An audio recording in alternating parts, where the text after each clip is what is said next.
Hi everyone, so in this video I want to look at differentiating the function cos of x with respect to x.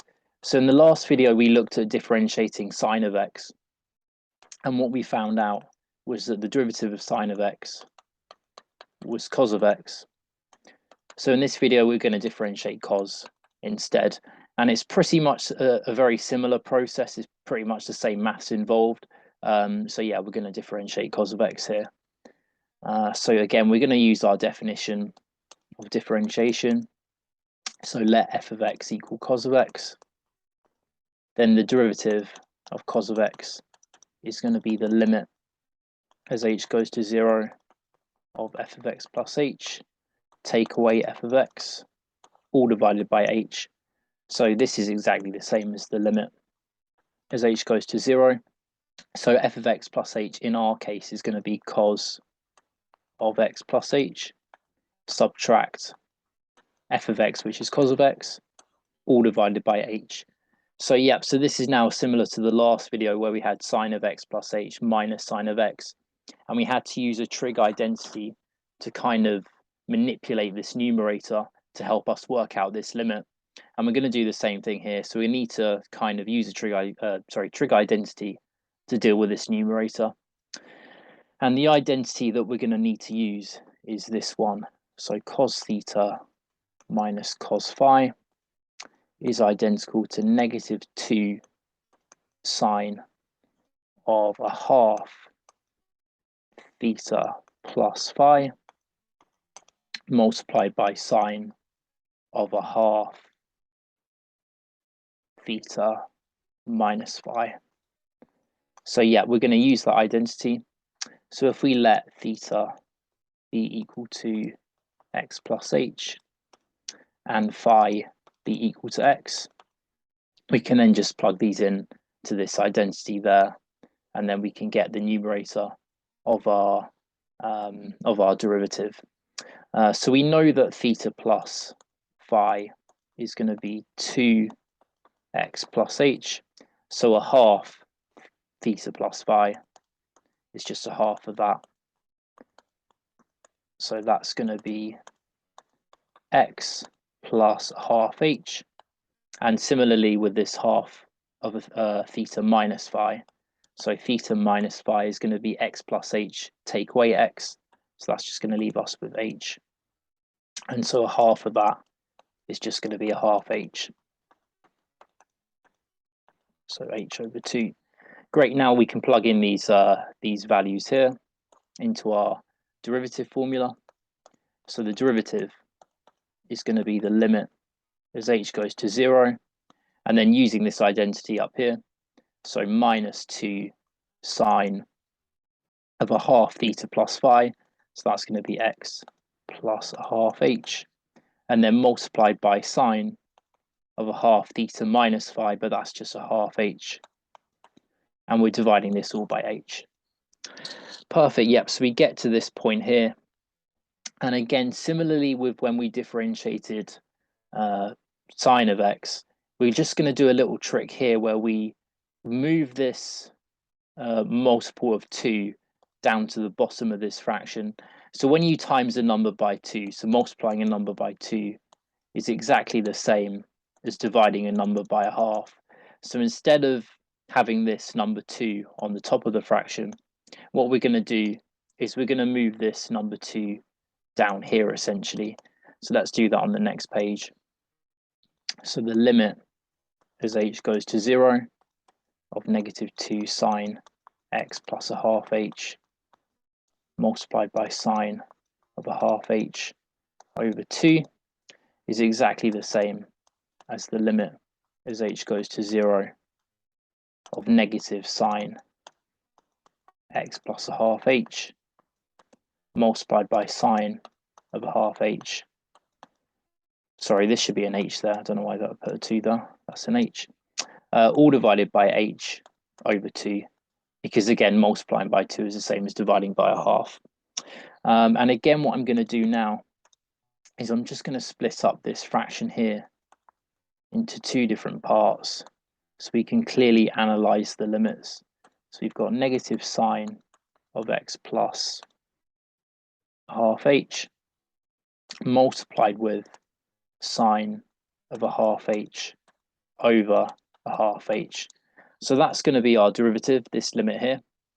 Again, similarly with the last video, let's start with the hardest bit first. Let's look at the limit of this second component, so this sine of h over 2 divided by h over 2. So what we know then is we know that the limit of sine of h over 2 as h goes to 0. So we know that's going to be 0 because if we think about a sine graph again, so with a sine graph, let's say this is the h-axis. As h gets close to 0, we know that sine of h is going to get closer to 0 itself. So if we get close to 0, our sine of h value is going to get close to 0. So sine of h over 2, so as h goes to 0, h over 2, a half of that value will get close to 0 as well. And so therefore, sine of h over 2, that's also going to get close to 0.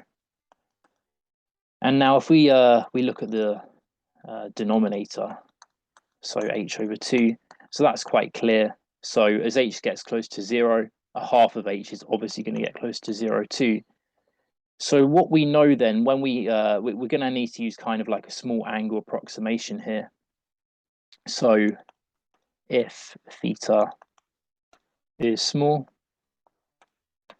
then, sorry, let me rewrite this again because handwriting is very bad. So if theta is small, then theta is approximately sine theta. So that means that if h over 2 is small, which in this case it must be because we want h to be as close to 0 as possible, then that means that h over 2 is going to be approximately sine of h over 2 when h over 2 is small. And we want h over 2 to be small again because we want h to go to 0. So that means that we've got a limit which is going to 0 on the numerator. We've got a limit which is going to 0 on the denominator.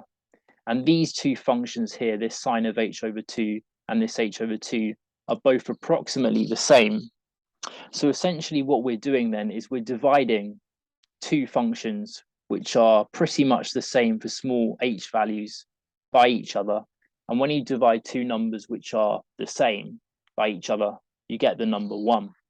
So what this is what this is telling us then, so in a kind of crude proof, which isn't really a proof, but kind of more an argument, what we can conclude from here is that sine of h over 2 divided by h over 2 is going to tend to 1 as h tends to 0. So the limit of sine of h over 2 over h over 2 as h goes to 0 is the number 1.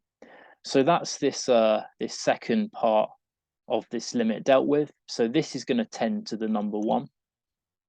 And now let's look at this first part here. So this negative sine of x over, sorry, this negative sine of x plus a half h. So the limit as h goes to 0 of negative sine of x plus a half h. So this is easier to deal with. So as as h gets close to 0, this number here, this h over 2, is just going to get close to 0 and become 0. And so we're just going to be left with negative sine of x. So we know that this second part here is going to become sine of x as h tends to 0, and the second part is going to tend to 1. So essentially we've got sine of x times by 1. And so therefore from that, we can conclude that the limit as h goes to 0 of minus sine of x plus a half h multiplied by sine of h over 2 over h over 2, that's going to be equal to negative sine of x. And so what we now know is that the derivative of cos of x is equal to negative sine of x. And that's the end of that. So yeah, so what we can conclude from this video and the previous video is the following. So the derivative of sine of x, well, we found out that that was cos of x. The derivative of cos of x, well, we just found out that that was negative sine of x. And so if we want the derivative of negative sine of x, so we know the derivative of sine of x is cos, so the derivative of negative sine of x must be negative cos. And then finally, what we can finally conclude is that the derivative of negative cos of x. So we know that the derivative of cos of x is negative sine of x. So the derivative of negative cos of x is going to be negative sine of x, which is a positive sine of x. And so, yeah, so that's our full conclusions from this video and the last video. So yeah, that's that.